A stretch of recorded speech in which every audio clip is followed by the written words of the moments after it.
Top, c'est parti pour un tout nouveau numéro de l'émission Le Plateau du Bien-être. Très chers téléspectateurs, bonjour et bienvenue à vous. J'espère que votre journée démarre merveilleusement bien. En tout cas, on est très ravis de vous retrouver pour ce tout nouveau numéro de cette émission. Aujourd'hui, nous aurons à parler des réseaux sociaux amis ou ennemis dans notre causerie du jour. Donc, à l'hôpital, il serait question de quand faut-il porter plainte à l'hôpital. Et pour finir, en toute beauté cette émission, nous aurons également à vous donner des astuces pour prévenir les coups de chaleur, étant donné que nous sommes en période de pleine chaleur. Encore une fois, bienvenue à vous. Installez-vous confortablement. Le plateau du bien-être, démarre. Oui, c'est l'émotion, hein? Excusez-moi beaucoup. Aujourd'hui, c'est l'anniversaire de Jacques. Mais avant de revenir à Jacques, je vais donner la parole à celui-là même qui m'accompagne tous les jours dans cette émission. Il s'agit bien entendu de William. Qu'est-ce qu'il entend? William, bonjour. Bonjour Blandine, c'est mon nom, bien sûr, je suis présent. Bonjour à toutes et à tous, c'est un plaisir de vous retrouver encore les téléspectateurs aujourd'hui. Nouveau jour, nouvelle énergie, nouveau défi bien évidemment. Donc vous faites bien de rester sur SOS Docteur TV pour une nouvelle aventure de bien-être. Voilà, c'est ici que ça se passe. Exactement, c'est ici que ça se passe et c'est parti pour 1 heure de temps en notre compagnie. J'espère que vous avez déjà vos calepins et vos stylos pour pouvoir noter tous les bons conseils que nous aurons à vous prodiguer tout au long de cette émission. Je vous le disais aujourd'hui, c'est l'anniversaire de celui-là même qui fait vibrer cette émission. C'est-à-dire, pour la saison précédente, les personnes qui ont eu l'opportunité de les découvrir dans cette émission savent de quoi je parle. J'ai tellement reçu de messages depuis qu'on a commencé cette émission. Le Jacques, il est où? Blandine, tu as supprimé Jacques de l'émission. Ah, Blandine, Jacques, c'est pas une tête qui doit disparaître dans le plateau du bien-être, hein? Eh bien, mes très chers, sachez que Jacques est bel et bien présent. Oui, Jacques est sur ce plateau ce matin. Permettez-moi du moins de lui souhaiter un très joyeux anniversaire, hein, parce que une bougie de plus, ça se fête. Je lui souhaite tous les vœux, les meilleurs en tout cas. Mon frère Jacques, bonjour. Bonjour Blandine, bonjour le plateau, bonjour à tout le monde. Je suis très timide. Je sais, tu es très timide. Cette nouvelle saison. Je sais que tu es tellement timide. C'est une gars tellement timide. Hein? Quand tu parlais là, j'étais comme ça. Ah oui. C'est l'émotion. C'est l'émotion. Franchement, c'est une journée pleine d'émotions en fait. Surtout pour un garçon timide. Oh là là, c'est ça. C'est ça. C'est ça. Alors, comment te portes-tu? Pour décrire la façon dont je me porte, oui. Considérez-vous comme cet enfant-là qui, pendant des lustres, a ressenti l'absence de ses parents qui ont voyagé. Il s'est retrouvé esseulé, orphelin. Et du coup, un matin comme ça, par magie, à son réveil, il voit ses parents arriver. Je vous dis que cet enfant-là va bondir de joie. N'est-ce pas? Eh bien, c'est cette joie-là qui m'anime parce que ce plateau m'a beaucoup manqué. Exactement. Vous m'avez également manqué. Et pire encore surtout, les amis téléspectateurs nous ont beaucoup manqué. Et ça fait plaisir de renouer donc cette amitié, cette complicité qu'il y a entre eux et nous.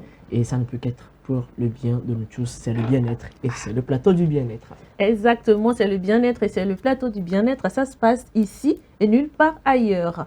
Également sur ce plateau avec nous, pour nous accompagner dans cette émission de ce jour, il y a Marie-Esther Yombote. Marie, bonjour. Bonjour Blondine. Comment te portes-tu? Bien. Bonjour William, bonjour Jacques, bonjour chers téléspectateurs. Je me porte à merveille par la grâce de Dieu. Et je dirais à nos téléspectateurs ce matin, restez concentrés, il y a de très belles choses qui vous attendent. C'est important de le préciser.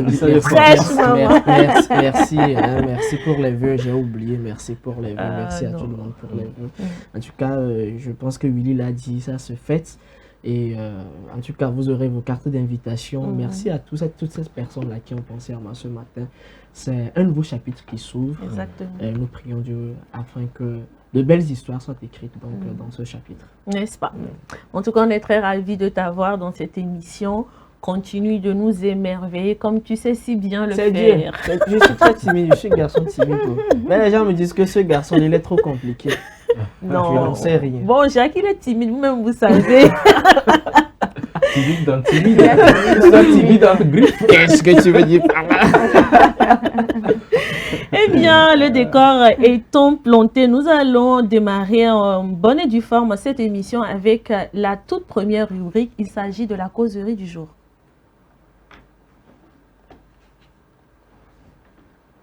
Bon, on va y aller sans transition aucune. Voici la causerie de ce matin. Les réseaux sociaux, amis ou ennemis? Les réseaux sociaux, amis ou ennemis? Alors, la question, elle est à double tranchante. Bon, même si c'est pas trop tranchant. Les réseaux sociaux, de toute façon, ils n'ont jamais été ennemis de quelqu'un. Parce que de base, c'est une communauté qui a été mise en place pour ressouder un peu les liens, rapprocher voilà, les extrémités du monde, si je peux le dire ainsi, rassembler les gens et puis former une communauté assez solide, malgré des millions de kilomètres qui séparent les gens. Donc, ça a été toujours des moyens d'opportunité pour l'humanité entière. Mais s'il faut parler d'ennemis, je ne suis pas sûr. À moins que vous-même, vous avez fait quelque chose aux réseaux sociaux et que les réseaux sociaux étant ce qu'ils sont de très bons conservateurs. Et puis plus tard, bon, on vous sort les choses et puis vous devenez ennemi. Sinon, en réalité, les réseaux sociaux, au-delà d'être des amis, je dirais ce sont des compléments de l'humanité ou bien de l'homme par rapport donc à ses activités sur n'importe quel plan. Ça, c'est mon avis pour commencer. Et, ok. C'est ton avis, oui. D'accord. Je suis réaliste là-dessus. Je voulais réagir, mais non, je ne vais pas réagir pour le moment. Je vais d'abord remettre la parole à Marie-Esther pour nous dire ce qu'elle en pense. D'accord. Alors, Blandine, pour moi, en fait, les réseaux sociaux, Willy vient de dire quelque chose. Ce n'est pas, les réseaux sociaux ne sont pas nos ennemis, et je crois bien que c'est ce qui veut dire qu'ils sont complémentaires. Bon, pour moi, en fait, je dirais que les réseaux sociaux ne sont ni nos amis, ni nos ennemis. Bon, je suis dedans, quoi. C'est le juste milieu. C'est le juste milieu, parce qu'en fait, quand on parle de amis, on peut toutefois citer, par exemple, les bienfaits que les réseaux sociaux nous apportent, le fait qu'il y a des parents, des personnes, nos familles qui sont un peu à l'extérieur du pays, mais par les réseaux sociaux, on arrive vraiment à rester en contact avec eux. Et aujourd'hui, les réseaux sociaux permettent aussi aux gens de pouvoir se démarquer par rapport à leurs entreprises et beaucoup de choses qui se passent aujourd'hui. On est informé par rapport à beaucoup de choses. Mais maintenant, quand nous parlons de ennemis, bon, je dirais aussi, c'est comment est-ce que nous-mêmes, nous utilisons ces réseaux sociaux. Donc, comment est-ce que nous adonnons à cela, à ce fléau de genre, je suis connecté, ceci et tout ça. Comment est-ce que je m'adonne à cela? Quels sont mes temps que je dispose pour pouvoir aller sur les réseaux sociaux et tout? Parce qu'aujourd'hui, nous pouvons voir que les réseaux sociaux apportent aussi beaucoup de problèmes dans les familles, dans les couples et beaucoup de choses qui se passent. Et aussi, ça nous éloigne aussi. En fait, on peut dire que des fois, c'est comme une distraction. Ça nous éloigne un peu de nos objectifs. Donc, c'est ce que je peux dire pour le moment. Ok, d'accord. Jacques, oui, par rapport à ce sujet du jour, toi, est-ce que tu penses que les réseaux sociaux sont nos amis ou nos ennemis? Alors, d'entrée, je ne vais pas dire que les réseaux sociaux sont amis ou ennemis. Pour comprendre le fond de la chose, je vais prendre les réseaux sociaux comme un couteau. Alors pour moi, les réseaux sociaux sont des outils. Quand je prends le couteau, je peux m'en servir, tout comme je peux me blesser avec. Je peux prendre le couteau et poignarder quelqu'un. Alors je prends les réseaux sociaux comme tels. C'est-à-dire qu'avec les réseaux sociaux, je peux me faire du bien, je peux me faire du mal, je peux faire du mal à autrui. Alors, à la base, tout de suite, quand on dit les réseaux sociaux amis ou ennemis, quelqu'un va se jeter dire, bon, écoutez, les réseaux sociaux, c'est une bonne chose, hein, ça fait du bien, ça permet de faire ceci, cela. L'autre vous dira, mais écoutez, les réseaux sociaux, c'est pas la peine. Aujourd'hui, les réseaux sociaux ont tout gâté, les réseaux sociaux ont créé même de la zizanie dans les familles, dans les couples et tout. Donc, les réseaux sociaux, c'est pas une bonne chose. Maintenant, revenons à l'essentiel. Les réseaux sociaux, je pense que lui l'a dit à la base, ça permet donc de ressouder les communautés. Je dirais, ça sert de pont entre les communautés. Et quand on prend même l'avènement des réseaux sociaux, je prends Facebook par exemple, c'était un outil qui permettait donc aux étudiants de communiquer entre eux avant qu'après ça ne prenne de l'explosion. Quand je prends l'avènement de la COVID-19, les gens étaient restés enfermés chez eux.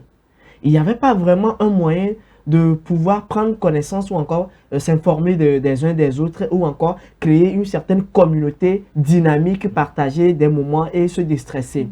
Et je dirais que les réseaux sociaux ont beaucoup plus pris de l'ampleur avec l'avènement de la COVID-19.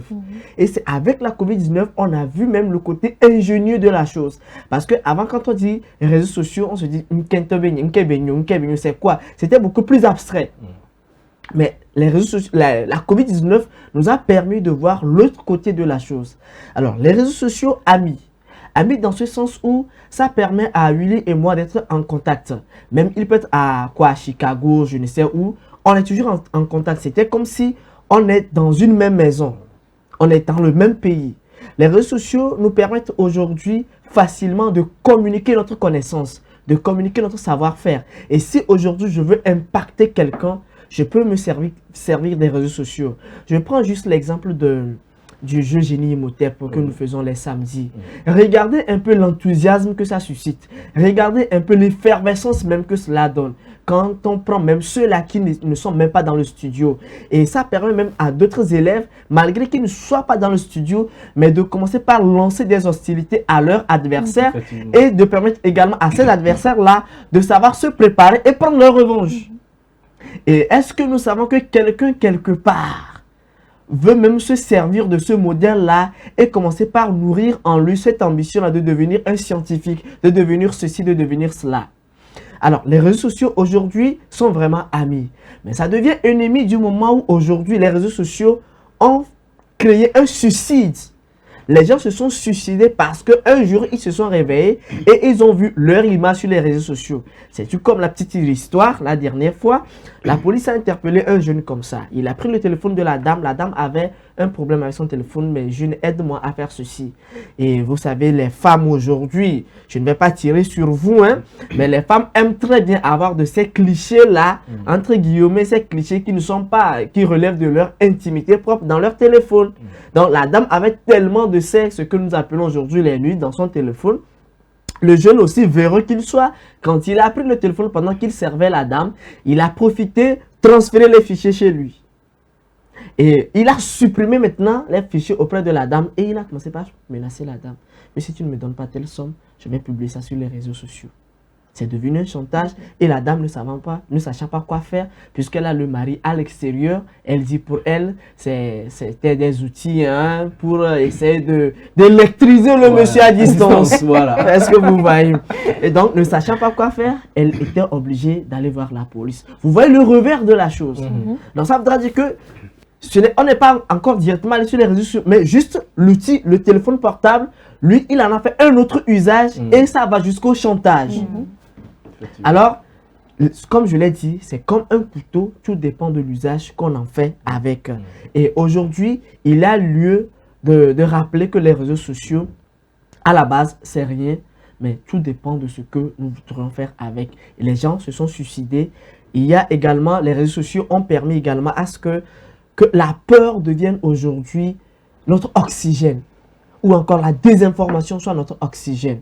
Les réseaux sociaux aujourd'hui ont entraîné tellement de choses, si bien que on ne voit que le mauvais côté.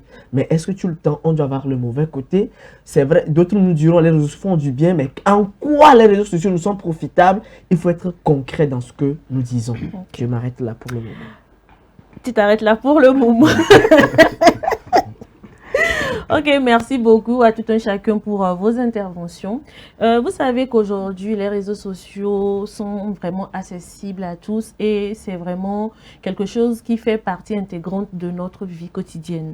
Alors, je veux que nous nous focalisons un tout petit peu sur les jeunes, sur les enfants, les étudiants également, parce que c'est un outil vraiment qui sert beaucoup. C'est un outil qui permet à ces personnes-là de pouvoir, par exemple, les enfants, on dit souvent que si je donne mon téléphone à mon enfant, il va pouvoir jouer avec, il va pouvoir, peut-être je vais lui mettre, je ne sais pas, un jeu quelque part, un dessin animé, un truc, histoire de me permettre d'aller faire mes activités tranquillement. Par exemple, le jeune, il va vous dire, grâce aux réseaux sociaux, je fais mes recherches et tout ça. D'où la question, comment est-ce qu'il faut utiliser les réseaux sociaux à bon escient? Alors, doucement, calmez-vous. Il n'y a pas la guerre. Bon, étant donné que tu es timide. Je suis très timide, garçon. D'accord. Ok, le timide, vas-y. Alors, je vais répondre directement en disant, tout dépend de l'organisation, de l'emploi du temps qu'on en fait avec. Récemment, nous avons passé assez de sujets dans les journaux et ici, nous avons les neurologues, les scientifiques avec nous. Ils nous diront qu'aujourd'hui, il y a tellement d'études qui sont faites sur l'usage que nous faisons, non seulement et des réseaux sociaux, mais des écrans aussi. Parce que les réseaux sociaux, il faut avoir un écran. Bien sûr. Et aujourd'hui, nous accordons assez de temps à l'usage de ces smartphones, en tout cas de nos écrans sur lesquels nous avons aussi accès à ces réseaux-là, si bien que ça impacte également notre santé. Alors, il y a lieu de s'organiser pour un meilleur usage des réseaux sociaux. On peut se dire, lorsque j'ai envie d'étudier, je peux avoir accès aux réseaux sociaux. Après cela, j'utilise les papiers pour mes recherches, je vais à la bibliothèque et tout. Voilà. Aujourd'hui, nous n'avons plus cette culture des bibliothèques. Et récemment, même en France, les élèves même ont signé une pétition pour demander à ce qu'on approvisionne leur bibliothèque en livres, qu'ils ne voudraient même plus des écrans. Alors qu'à la base, ils étaient très outillés avec les smartphones, mais à un moment donné, ils ont dit non. Et ils ont dit quoi? Ils font un retour à l'époque de l'imprimerie, à l'époque des papiers. Alors, je pense aujourd'hui, les parents aussi doivent aller à cette école. À cette école pour dire, moi, quand je rentre souvent dans une maison, les enfants traînent tout le temps avec les tablettes. Oh, ils s'amusent, ils font des jeux. Moi, ça commence pas à m'énerver, ça me dérange parce que à un moment donné, cet enfant n'a plus le temps de cultiver, d'apprendre à tisser des relations interpersonnelles. Vous discutez avec cet enfant, il a la tête baissée. Vous avez des invités avec vous. L'enfant vient, soit il vous dira simplement bonjour, bienvenue. Et l'enfant retourne chez lui. Il est encore avec son écran, il est sur les réseaux sociaux. Est-ce que c'est cette éducation que nous voulons inculquer à nos enfants? Il y en a même qui vont juste loin à dire, prends, va rester dans ta chambre.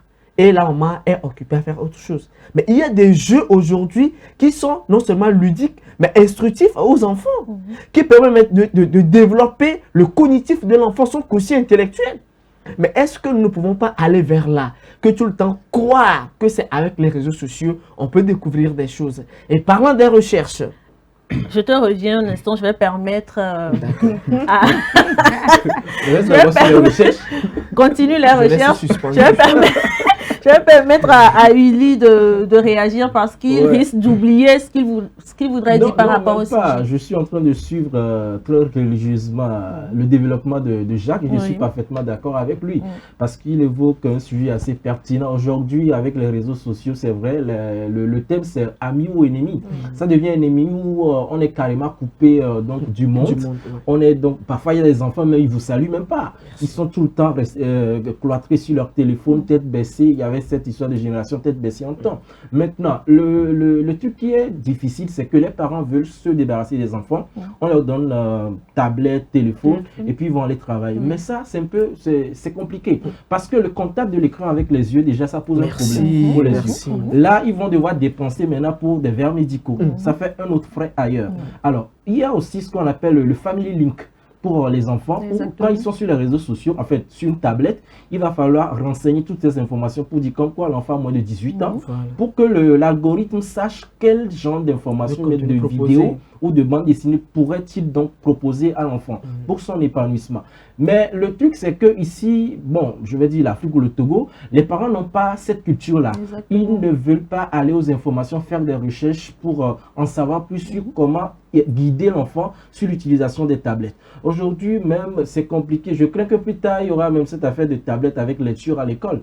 À la maison, on ne suit plus les élèves. Et ce qui est marrant, c'est qu'à la fin, on s'étonne que, bon, l'enfant écrit avec des fautes, l'enfant ne s'exprime pas très bien, parce que le parent, il est carrément occupé quelque part. Mais vous oubliez que l'enseignant aussi à l'école est un parent de base. Il a aussi sa famille, ses enfants à s'occuper. Alors, si vous lui laissez toutes ces tâches, c'est compliqué. C'est compliqué. Alors, ce qui est bien, c'est que les parents aillent aux informations, qu'ils fassent des recherches et puis qu'ils arrivent quand même à guider leur enfant dans l'utilisation des réseaux sociaux, du moins pour les jeunes de moins de 18 ans. Alors, pour les jeunes et les étudiants, on considère que ce sont des majeurs. Ils sont assez grands pour pouvoir faire la part des choses. Mais écoutez, si vous êtes jusqu'à étudiant et que vous savez qu'on dépense pour vous, on investit en vous et que vous prenez votre temps à regarder du n'importe quoi, vous ne faites que du mal à vous-même. C'est vrai que ça va déranger le parent, mais en réalité, vous faites du mal à vous-même. Ça ne vous avantage en aucun cas. Aujourd'hui, l'autre côté des réseaux sociaux aussi, c'est que quand on parle d'opportunités, ça crée aussi de l'emploi. Autrefois, il n'y avait pas cette affaire de création de contenu. Aujourd'hui, avec les réseaux sociaux, c'est possible de faire des vidéos, faire des contenus, et puis vous n'avez pas besoin d'avoir bac plus 8, plus 10, juste avec une formation, même sur les réseaux sociaux. Aujourd'hui, il y a également IA. Vous pouvez faire des formations et puis vous allez donc vous inscrire dans cette affaire de création digitale. Bon, après, c'est vrai qu'il y a le perfectionnement, tout ce qui va avec. Ça, c'est le bon côté de la chose. Maintenant, le mauvais côté revient donc à celui-là qui fait l'utilisation de la chose. C'est très important de bien faire l'utilisation. Quand Jacques évoque tout à l'heure le cas du couteau, je suis d'accord. C'est la même chose également quand vous utilisez du sel. Trop de sel, ça gâte la chose. Et ça vous crée des maladies, bien évidemment. Tension, diabète par-ci. Alors, l'essentiel, c'est de faire la part des choses, être donc au juste milieu pour bien l'utiliser et aussi être discipliné. Si vous voulez faire 3 heures de temps sur les réseaux sociaux, autant le faire. Après, vous savez que vous devez donc faire des recherches, aller à la bibliothèque, aujourd'hui faire des lectures, tout ce qui va avec. Aujourd'hui, bon, il n'y a même pas les gens n'ont plus cette culture de bibliothèque. Moi, je me rappelle à l'époque, il y avait le Centre culturel français, CCF, où il faut s'inscrire donc pour aller prendre des livres, faire des lectures. Ce qui nous a permis aujourd'hui d'avoir au moins certaines notions. Donc aujourd'hui, certes, il y a les réseaux sociaux, on ne peut pas refuser, c'est la technologie, les choses évoluent, mais il faudrait donc faire la part des choses pour prévenir bien sûr sa santé et garantir bien sûr un meilleur niveau d'intellectuel. Voilà. Blandine. Jacques permet, oui, vas-y Marie. Je pense qu'ils ont dit beaucoup de choses. Et moi, je voulais parler du fait que, en fait, tel que Willy venait de le dire, les réseaux sociaux, en fait, ne sont pas en fait des ennemis en soi parce que, est-ce que ennemis ou bien, non, en fait, ne sont pas des ennemis en soi parce que, en fait, d'abord, nous devons noter que les réseaux sociaux n'ont pas de moyens de communication. Et il y a différents types de moyens de communication aujourd'hui. Et quand tu passes sur les réseaux sociaux, il y a beaucoup d'applications qui sont là. C'est ce que je voulais en fait dire. Et beaucoup de choses que tu peux télécharger, par exemple. Il y a des sites sur lesquels tu peux aller et tout. Donc, je dirais que en fait, c'est savoir en fait ce que tu veux en allant sur les réseaux sociaux, ce que tu cherches. En étant enfant, jeune et tout ça, quand je vais sur les réseaux sociaux, il faut savoir quel type de contenu tu veux regarder. Et aussi, limiter en fait les heures d'aller sur les réseaux sociaux. Comment est-ce que je dois me réorganiser par rapport à mon emploi du temps. Parce qu'aujourd'hui, cela permet vraiment aux jeunes, aux enfants de pouvoir en fait vraiment s'informer par rapport à certaines choses. Maintenant, et par rapport à la famille, aujourd'hui, les enfants... les enfants sont là, on est en famille, mais tout le monde, on peut voir dans une maison, par exemple, tout le monde est concentré sur son téléphone, sur les réseaux sociaux. Il n'y a même plus, en fait, de communication entre les familles, entre les parents. Tout le monde, c'est téléphone. Donc, je pense que ce fléau est vraiment quelque chose que nous devons savoir comment, en fait, faire la part des choses. Mon doigt me brûle là. Oui, très rapidement. Willy a parlé de quelque chose, je voudrais prendre légèrement le contre-pied. Il a dit création de contenu. Souvent, c'est un terme qui moi, me dérange beaucoup parce qu'aujourd'hui, nous avons une autre connotation de la chose. Est-ce que tout ce que nous voyons sur les réseaux sociaux sont vrais? C'est la question. Est-ce que tout ce que nous voyons sur les réseaux sociaux sont vrais?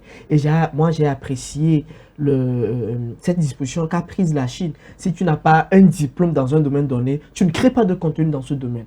Et tu ne te prononces même pas sur des sujets qui ne ressortent pas de tes compétences. Alors, je pense qu'à un moment donné, il y a lieu d'assainir. Maintenant, il y a la question d'éducation.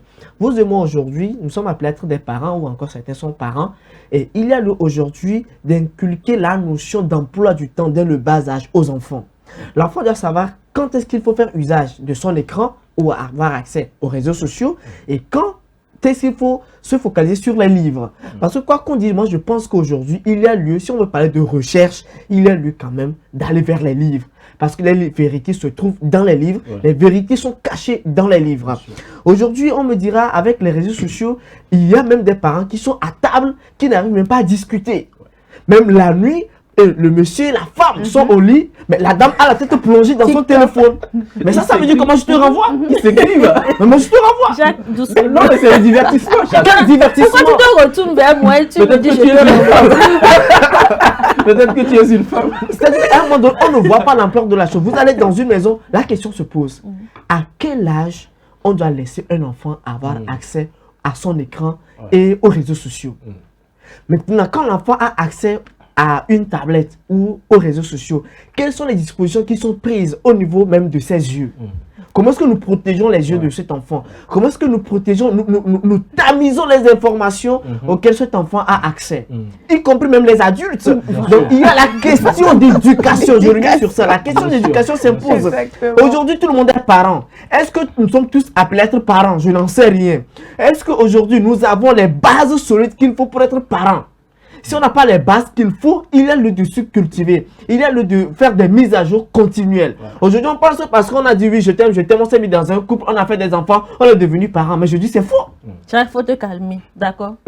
Parce que tout vient de ça, tout vient de la dérive. Ça vient depuis la conception jusqu'à l'évolution de l'enfant. Et si aujourd'hui nous assistons à pas mal de choses dans la société, c'est qu'à la base, il y a quelque chose qui n'a pas marché. Alors, je voudrais rebondir sur... on n'a pas que la causerie. Oui, justement. On n'a pas que la causerie. C'est vrai qu'il faut assainir le milieu. Oui. Aujourd'hui, j'adresse un coup de cœur à la Côte d'Ivoire qui entend la HAC de l'autre côté, qui donc prend en considération les influenceurs comme quoi des médias pour réglementer un peu leur contenu, tout ce qu'ils sont en train de faire pour ne pas créer trop de zizanie. Je veux revenir sur l'exemple de la dame et le monsieur dont tu as parlé par rapport donc à ces nudes là dans le téléphone. Voilà. Donc c'est des trucs très importants. Je pense que tous les ministères également devraient s'aligner sur cette vision pour essayer en fait de corriger certaines choses. Aujourd'hui, les choses évoluent. Même quand tu dis que tout le monde ne peut pas être parent. Aujourd'hui, quand on est parent 5 étoiles, attention, il faut faire des mises à jour, c'est très important. Voilà. Non, ça je suis pas d'accord. Non, il faut faire des parents 5 étoiles là, c'est qu'on se voit trop parfait. Non, pas trop parfait. On est au top. Je parle par rapport aux mises à jour, par rapport à l'évolution d'aujourd'hui. Nos parents d'hier n'ont pas la même compréhension, la même conception de l'évolution qui se fait aujourd'hui. Alors aujourd'hui, quand vous êtes parent, ce n'est pas une affaire de je t'aime et c'est fini. Quand vous avez un enfant, c'est un projet. Et un projet, il faut savoir l'orienter par rapport à l'évolution, par rapport au changement, pour que vous puissiez avoir un résultat parfait. Et si vous n'êtes pas présent pour le faire de façon normale, c'est compliqué. Le résultat n'y est pas. L'investissement, il est vain. Vous ne ramasserez que des pots cassés. En tout cas, on va y aller parce que ce n'est pas que la causerie qu'on a à faire aujourd'hui. On a beaucoup de choses à donner à nos téléspectateurs. En conclusion, mot de fin. En conclusion, 30 secondes, non. On n'a pas le temps pour ça.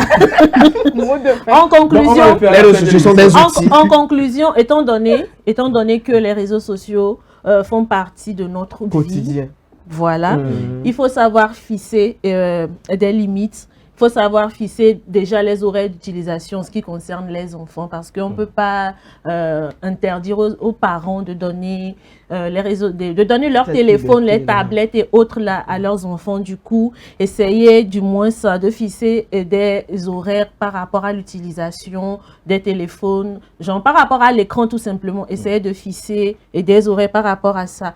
Alors, et vous jeunes, sachez que c'est très important de suivre des pages qui vous inspirent. N'allez pas sur les réseaux sociaux rien que pour vous amuser. Essayez de suivre des personnes qui vous inspirent, des personnes qui vont vous propulser. Parce que si vous êtes juste dans l'amusement, les réseaux sociaux ne vous servent absolument à rien. Et puis, évitez les comparaisons. Parce que la vie qu'il y a sur les réseaux sociaux, ce n'est pas forcément une chose vraie. Donc, n'essayez pas de ressembler forcément aux personnes qui sont sur les réseaux sociaux. Vous ne connaissez pas exactement leur vie. Il n'y a que ce qu'ils veulent vous montrer, qu'ils vous montrent. Donc, c'est important d'éviter les comparaisons.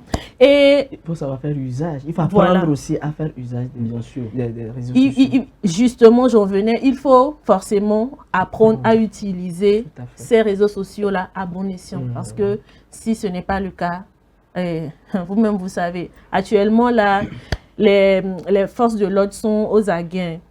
À la petite erreur, on vous embarque. Donc, faites très, très attention quant à l'utilisation des réseaux sociaux. C'est donc tout pour la causerie de ce matin. Nous allons marquer une pause, vous permet de souffler un tout petit peu parce que c'était un peu chargé par ici. Et on revient juste après.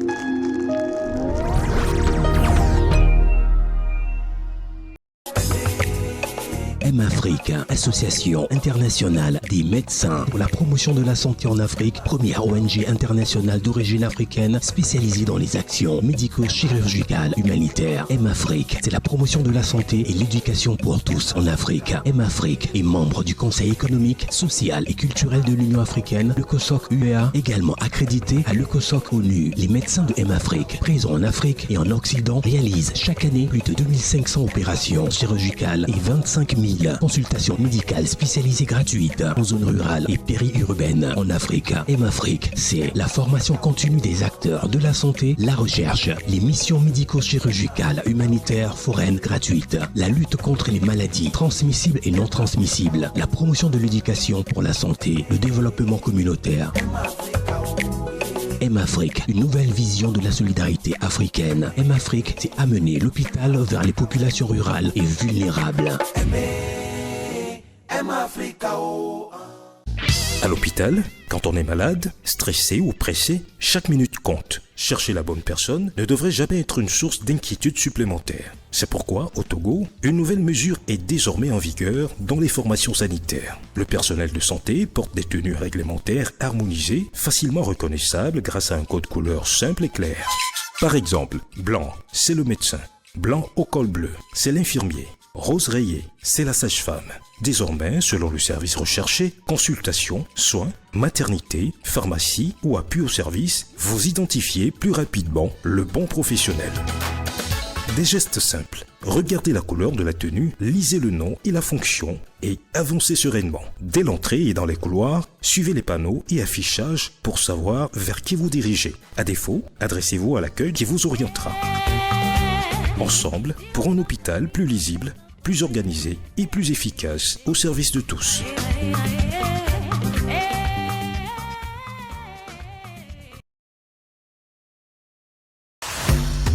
La bataille des cerveaux Génie Imhotep revient plus intense, plus spectaculaire, plus fun. Des clubs santé survoltés, des questions qui fusent, des réponses éclairs et un public en délire. Qui aura l'audace, la rapidité et l'intelligence pour décrocher la victoire? À suivre chaque samedi à partir de 10h GMT sur SOS Docteur TV. Génie Imhotep saison 2, c'est ici et maintenant. Suivez SOS Docteur TV, la chaîne utile, la télé qu'il vous faut.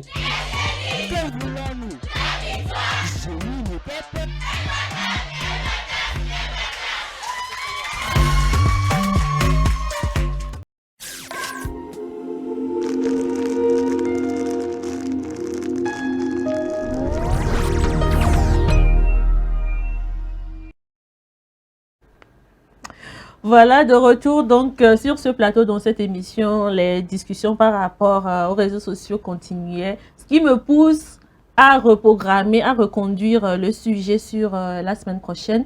Je pense qu'on aura à en parler le jeudi prochain, parce que le jeudi, il y aura encore cette équipe sur le plateau. Et on va faire une partie 2 des réseaux sociaux. Est-ce que c'est nos amis ou nos ennemis? Donc, on va revenir dessus pour une deuxième partie la semaine prochaine. Ça nous fera plaisir. Et donc, nous allons poursuivre cette émission, bien entendu, avec Info du jour, n'est-ce pas, William? Exactement. Info du jour, aujourd'hui, on y va. C'est parti.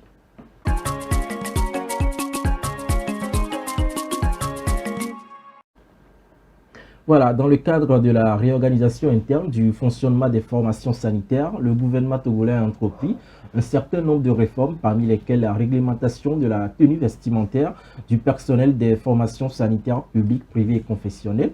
Et c'était le 24 février dernier au CHU Sylvanus Olympio de Lomé, où le ministre de la Santé, de l'Hygiène publique, de la couverture sanitaire universelle et des assurances a procédé au lancement officiel de cette réforme. Reportage de cette cérémonie avec Victorine Diabo. Médecins, sages-femmes, infirmiers et paramédicaux, pour ne citer que ceux-là, ont désormais une tenue définie par une couleur, un rôle et un service.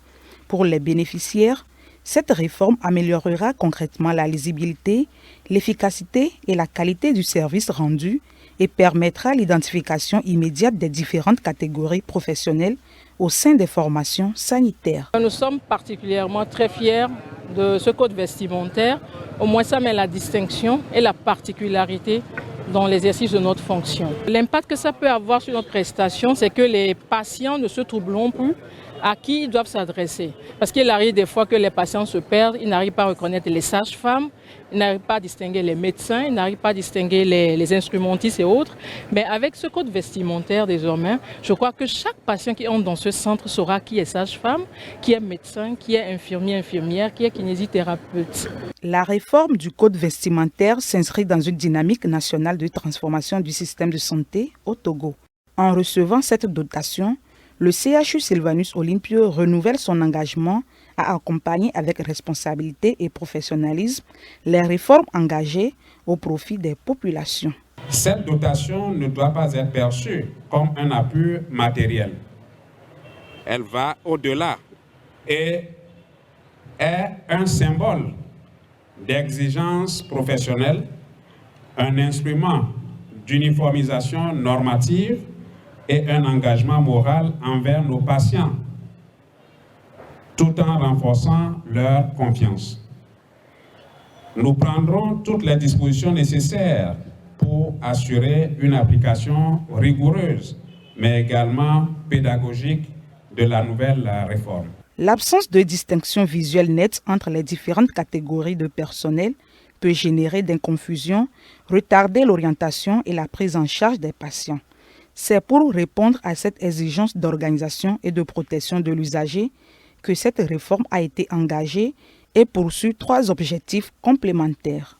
Il s'agit en primo d'abord d'harmoniser le code vestimentaire des professionnels de santé sur l'ensemble du territoire national afin d'assurer une cohérence organisationnelle et une uniformité des pratiques.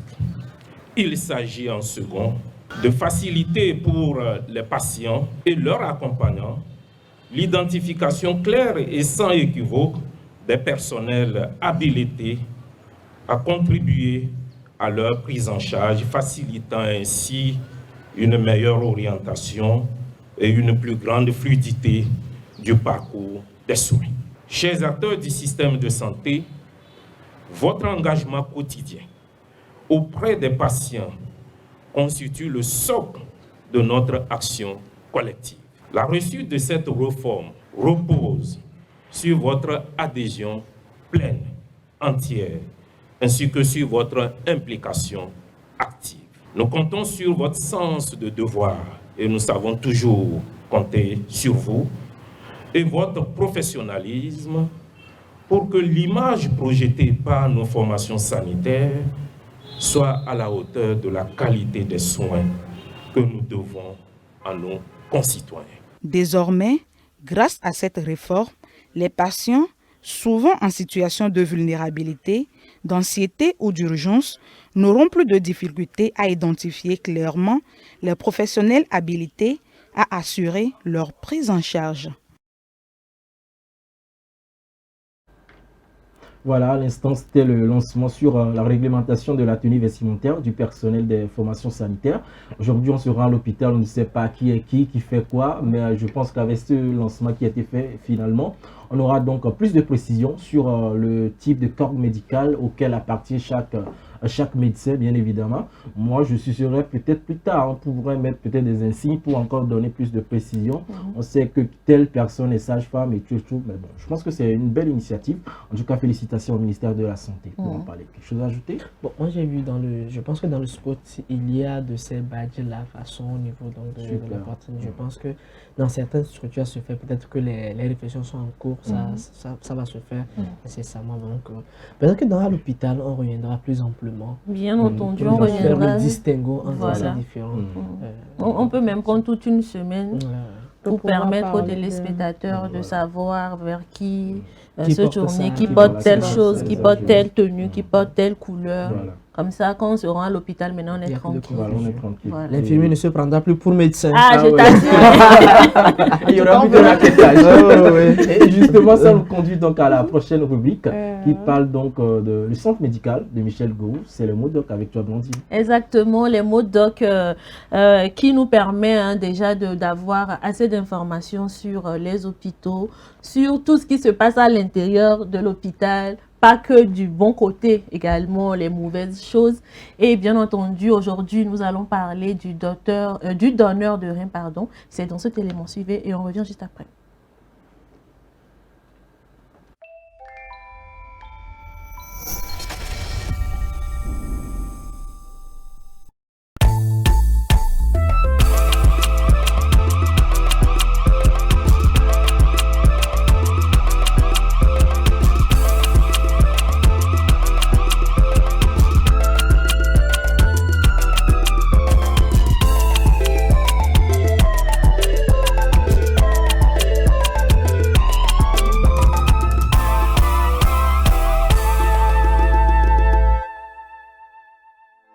Ton rendez-vous là hier, c'était comment?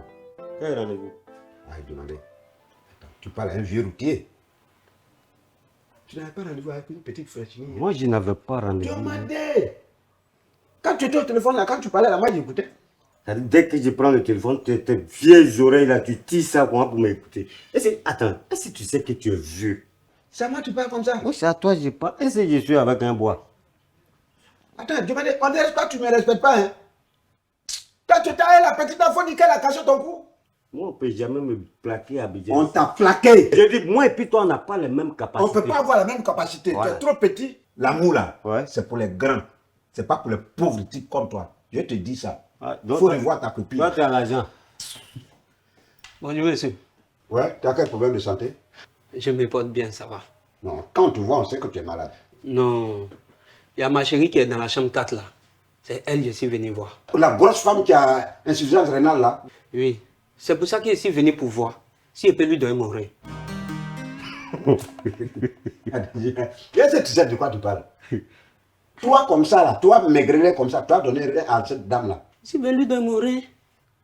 Non mais... Il n'a pas pitié de lui, hein? Non, il veut vite mourir, c'est ça.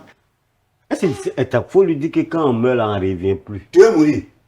Mais tout ce que vous êtes en train de dire là, moi je suis venu voir. J'ai dit, si nous sommes compatibles comme ça, lui donne mon rein. Quand on te regarde là, quand toi-même tu te regardes là, c'est son ou ton ou on va couper pour mettre sur la dame là. À cause de femme, tu veux te tuer. Je ne veux pas me tuer. Je veux lui donner mon rein, c'est tout.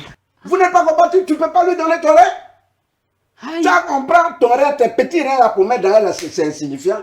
C'est zéro. Moi je peux vous sauver. En faisant quoi? Voilà. Il y a la chambre 7 là. La chambre 7, il y a un monsieur là qui est couché là-bas. Lui aussi, quand tu le vois, c'est un gros gaillard.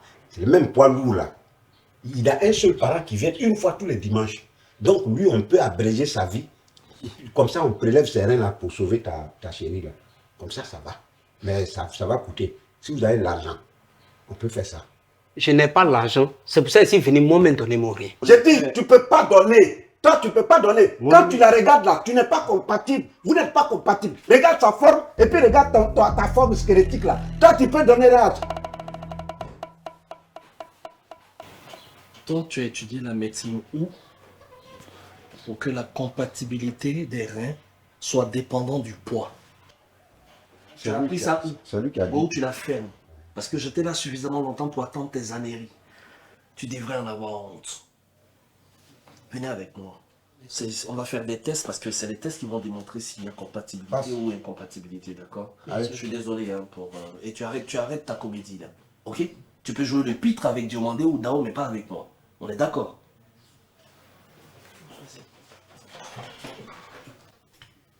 Et je veux te dire,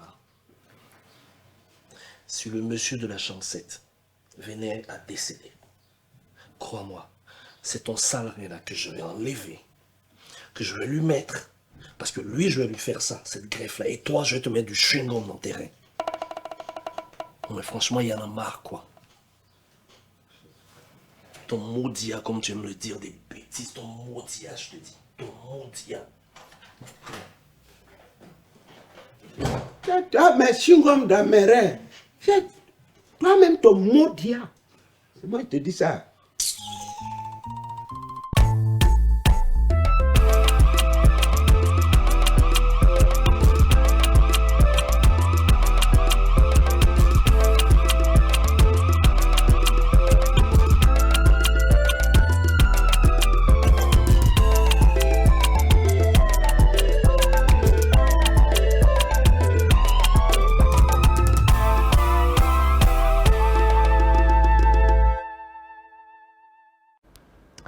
On dit souvent que les bonnes choses sortent dans l'humour. Il y a des personnes qui blaguent souvent, mais qui disent des choses vraies. Donc, à travers ces capsules-là, Gohou fait de l'humour, mais il passe vraiment des messages vibrants, en fait. Oui, Jacques, tu voulais... Ouais, moi je dirais que cet épisode décrit parfaitement les réalités que certains patients, ou bien que nous vivons d'ailleurs dans les hôpitaux. Moi, je me rappelle une fois, j'étais allé à l'hôpital pour la petite histoire, hein, Esther.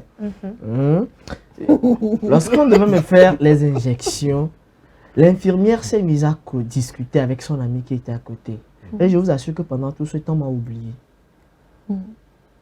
Et à un moment donné, je posais la question de savoir, bon, je suis là pour les soins, est-ce qu'à un moment donné, on pourra prendre soin de moi?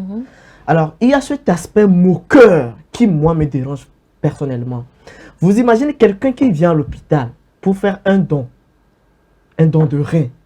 Maintenant, vous n'êtes pas habilité à vous prononcer sur le sort de la personne.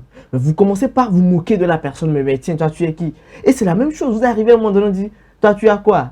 Donc, toi, comme ça, là, et tu as ce problème-là. Ah bon? Et ça devient maintenant un sujet de discussion entre les agents de santé. Et toi, tu es là-bas. Et toi, tu es là. Pendant ce temps, toi, tu vis une situation. Pendant que tu souffres. Alors, moi, c'est quelque chose qui m'a beaucoup dérangé, qui m'a peiné d'ailleurs. Est-ce que vous voyez? Il y a ce dénigrement-là qui, pour moi, je pense, ne devrait pas avoir sa place à l'hôpital parce que, déjà, cette attitude moqueur et ce dénigrement-là vous frustre déjà et vous n'avez plus cette envie-là de poursuivre les soins. Et je vous assure que quel que soit ce qu'on fera, même si après il y a une petite dose d'humour, je vous assure que vous ne serez pas dans votre assiette. Vous ne serez pas dans votre peau. Il a dit quelque part que nous allons abréger sa vie. Cette expression, cette phrase-là m'a beaucoup marqué. Parce qu'il y a de ces personnes, moi je dirais que ce sont le revers même de la chose, ces malversations-là que nous voyons dans les hôpitaux.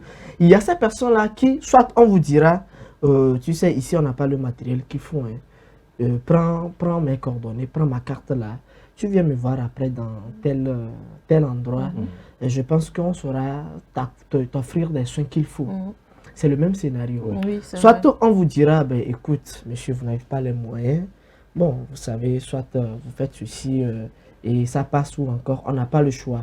Et pendant ce temps, on prend ce matériel-là, ou soit vous arrivez à l'hôpital, on laisse le patient traîner. Ce qu'on vous prescrit comme équipement, vous l'apportez. Pendant ce temps, le patient décède et on vous dit, bon, il n'y a rien à faire, hein, on met ça de côté et d'autres pourront l'utiliser après. Bon, finalement, qu'est-ce qu'on veut?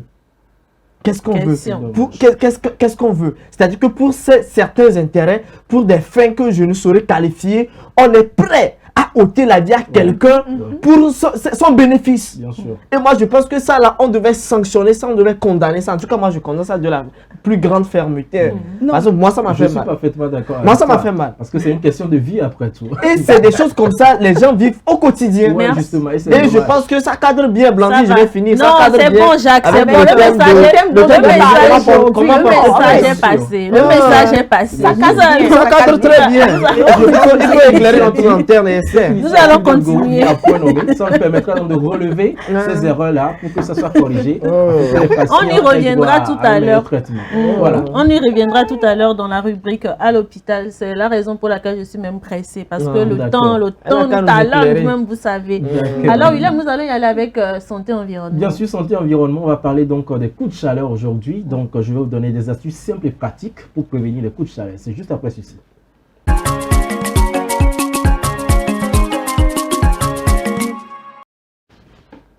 Voilà, vous n'êtes pas sans savoir que depuis un moment, on est donc en pleine chaleur. Aujourd'hui, c'est partout. Hein. À moins que vous n'avez pas, vous êtes dans une salle climatisée. Sinon, vous allez souffrir, ça c'est clair. Et donc, qu'est-ce qu'il faut faire réellement? Il faut boire beaucoup d'eau. Sinon, buvez régulièrement, même sans soif. Parce que la soif, en réalité, c'est un signal assez tardif pour l'organisme. Vous n'êtes pas obligé d'attendre forcément d'être assoiffé avant de boire de l'eau, surtout en ces périodes chaleureuses. Ce qui est conseillé, c'est de boire régulièrement de l'eau et surtout éviter l'alcool, les boissons énergisantes et puis consommer des fruits ou des légumes. Par exemple, pastèque, orange ou encore le concombre et j'en passe. Il faudra également éviter les heures les plus chaudes, c'est-à-dire entre 11h et 16h. Là, le soleil est beaucoup plus brûlant et très agressif. Donc là, il faut limiter les déplacements inutiles, je vais le dire comme ça entre griffes, les déplacements inutiles et surtout programmer les activités physiques tôt le matin ou dans la soirée. Et aussi, il faut s'habiller intelligemment, c'est-à-dire porter des habits assez amples, pas trop serrés, qui empêchent quand même à la peau de pouvoir bien respirer et tout cela va vous éviter la chaleur intense et surtout avoir un chapeau ou une casquette, surtout en cette période de chaleur où le soleil est vraiment au zénith, comme on le dit, et surtout rafraîchir le corps régulièrement, une douche tiède par exemple, une serviette humide sur le cou ou carrément aérer tôt le matin et le soir la chambre. Je ne conseille pas trop la ventilation parce qu'en réalité ça dégage aussi de la poussière. Donc l'idéal c'est... Même de la chaleur. Bien sûr, de la chaleur, bien évidemment. Parce que ça ne suffit pas donc à renvoyer cette chaleur-là.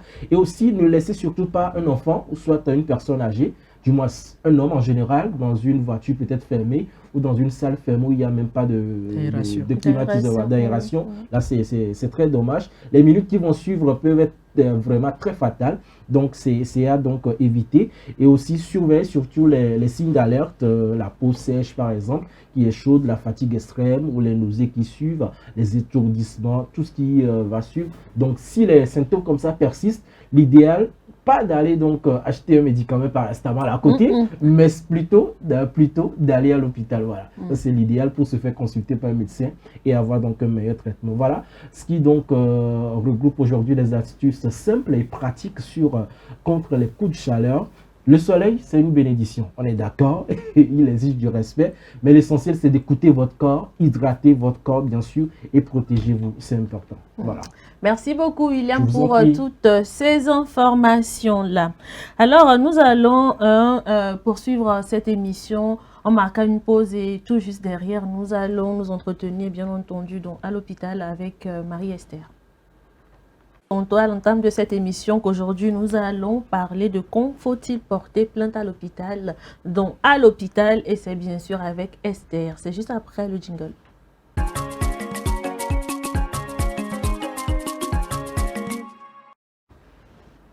Alors Esther, on a vu les mots doc tout à l'heure et tu nous disais que tu auras à mieux nous expliquer les choses dans ta rubrique du jour. Merci beaucoup Blandine. Apparemment, Jacques est tellement incité par rapport à ce thème. Oh, c'est un thème qui a retenu mon attention. En tout cas, alors, à l'hôpital, quand faut-il porter plainte à l'hôpital? Nous devons savoir que un patient, quand il vient à l'hôpital, ce n'est pas forcément pour se faire soigner. Mais avant tout, il est une personne qui a un droit. Une personne qui a besoin d'un meilleur traitement, une personne qui a besoin d'être respectée, d'être considérée, d'être valorisée. C'est très important. Mais aujourd'hui, nous pouvons voir qu'il y a beaucoup de personnes qui peuvent dire qu'ils ont subi tel abus, telles insultes, tel mauvais traitement. Alors, comment faire dans ce cas? Donc aujourd'hui, nous allons voir. Porter plainte à l'hôpital signifie quoi?